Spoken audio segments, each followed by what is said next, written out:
Hello there, Mad Mike here, and welcome back to the channel. So today I'm going to take a look at a story that I ran across that is I'm not really sure how to process this in terms of just like it's either desperation or it's idiocy, and I'm very torn on which one it is. And that's the news that apparently Eva Longoria is going to be directing a biopic on the janitor from the Frito-Lay company who invented Flamin' Hot Cheetos. Um, and as I'm saying that, it sounds even dumber than when I read it.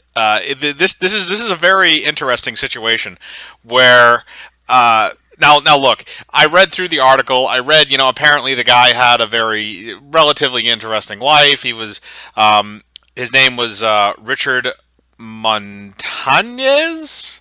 I believe that's Montañez. I believe that's correctly how it's pronounced. If I'm butchering the hell out of that, I apologize.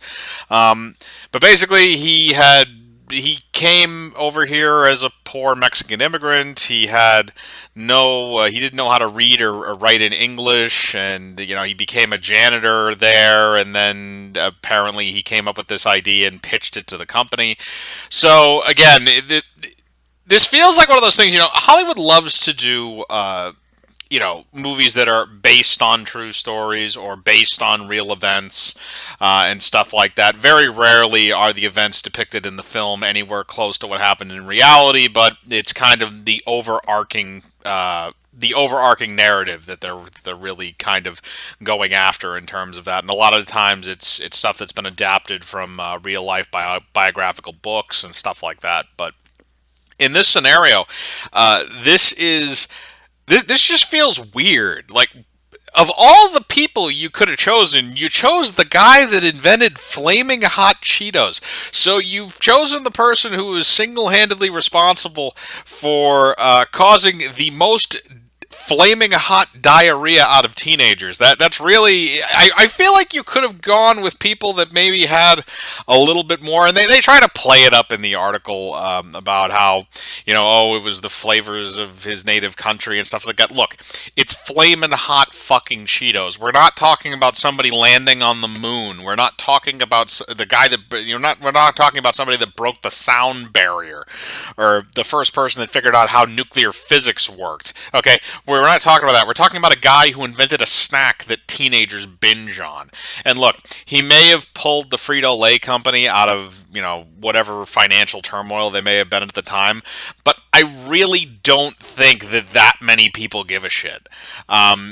It feels like kind of a movie like, look, if you had him have this very, very tough life and then he has this like major accomplishment, that can be recognized by the public as opposed to creating a snack food, then I think the movie would work a lot better. I mean, even if you went with like a fictional thing, like a Slumdog Millionaire, something that probably would very slim that it would ever happen, where this kid wins. I think it is. I forget if it's the Indian version of Who Wants to Be a Millionaire or if it's the actual version of Who Wants to Be a Millionaire. But that it's a fictional. I'm fairly certain that was a fictional story, or at least partially fictional, and it had this great ending where okay, he wins $1 million. That's great, and then but this, it's like he created a snack food. It's like, okay, can I get the 2 hours of my life back that you just wasted?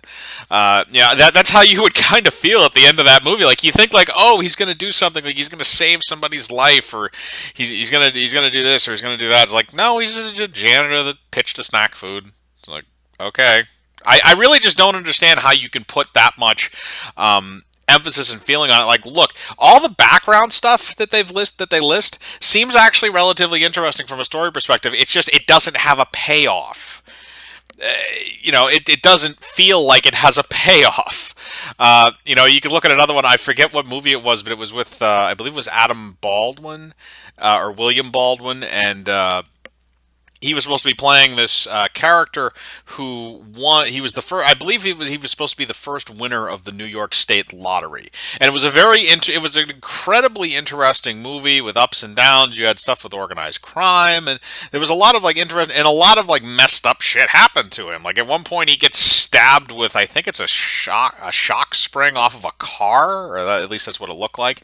But it was very interesting, and then at the end he wins the lottery, and it's like, okay, that was a good payoff. Like, you want to see this guy succeed by the end of the movie, and that's the payoff. He wins the lottery.